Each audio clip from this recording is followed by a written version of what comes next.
パッと光って咲いた花火を見てた。きっとまだ終わらない夏が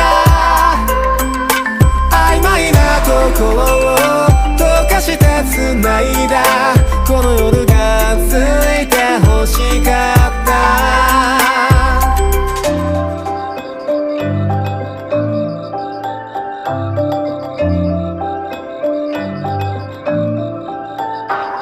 あと何度君と同じ花火を見られるかなって。笑う顔に何ができるだろうか。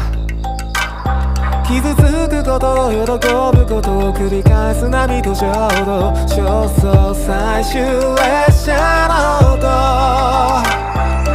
何度でも言葉にして君を呼ぶよ。波間を選びもう一度どう